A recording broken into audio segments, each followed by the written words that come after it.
এইটো এটা distance and ডাইৰেকশ্যনৰ question হয় য'ত কেৰেক্টাৰৰ নাম দিয়া গৈছে প্ৰতিমা চ' আমি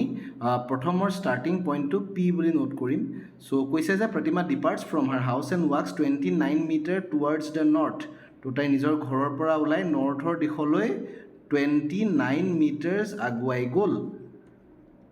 চ' 29 মিটাৰ আৰু এই পইণ্টটোক আমি নাম দিলোঁ কিউ দেন পইণ্ট কিউৰ পৰা তাই কি কৰিলে she turns right and walks 16 metres to কিউৰ পৰা ৰাইট টাৰ্ণ লৈ 16 মিটাৰ তাই আগবাঢ়ি গ'ল চ' 16 মিটাৰ আগবাঢ়ি গ'ল দেন আমি এইটো পইণ্টক নাম দি লৈছোঁ এম তো এম পইণ্টৰ পৰা কি কৰিলে তাই আকৌ এটা ৰাইট টাৰ্ণ ল'লে এণ্ড 17 মিটাৰ আৰু আগবাঢ়ি গ'ল চ' এমৰ পৰা 17 মিটাৰ আগবাঢ়ি আহিলে ৰাইট টাৰ্ণ লৈ চ' ইয়াত আমি 17 লিখি ৰাখিলোঁ আৰু ইয়াক আমি নাম দিলোঁ আৰ চ' আৰ পইণ্টৰ পৰা তাই আকৌ এটা ৰাইট টাৰ্ণ লৈ 21 মিটাৰ ফাইনেলি গৈ তাৰ পৰা তাই ষ্টপ কৰিলে বা তাতে ৰখিলে চ'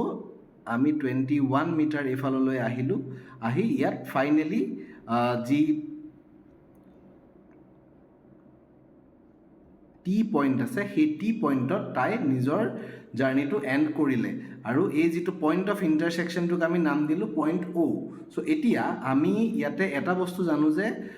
টি আৰ যিটো লাইন আছে সেই লাইনৰ লেংথটো হৈছে 21 মিটাৰ কিন্তু আমি এই 21 মিটাৰৰ অ' আৰৰ ডিষ্টেঞ্চটো আমি জানো 16 মিটাৰ আৰু যদি আমি 21ৰ পৰা 16 মাইনাছ কৰোঁ দেন অ' টিৰ আমি ভেলুটো পাম 5 মিটাৰ এতিয়া আমাক সুধিছে যে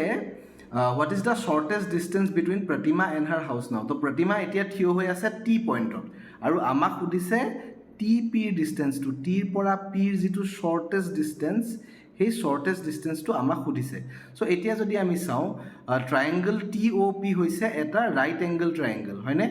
তো এই ৰাইট এংগল ট্ৰায়েংগলটোৰ আমি অ' টিৰ ভেলু জানো যে 5 মিটাৰ ঠিক তেনেকৈ অ' কিউৰ ভেলু হৈছে 17 মিটাৰ আৰু টোটেল পি কিউৰ ভেলু হৈছে 29 এতিয়া 29ৰ পৰা যদি আমি 17 মাইনাছ কৰোঁ তেতিয়াহ'লে অ' পিৰ ভেলু হ'ব 12 এতিয়া পাইথাগোৰাছৰ থিয়ৰামৰ মতে আমি যদিহে পি টিৰ ভেলু ওলাব লাগে দেন ফৰ্মুলাটো কি হ'ব P T will be root over O' T square plus O' P square so' that means root over 12 square plus 5 square তাৰ মানে কিমান হ'ব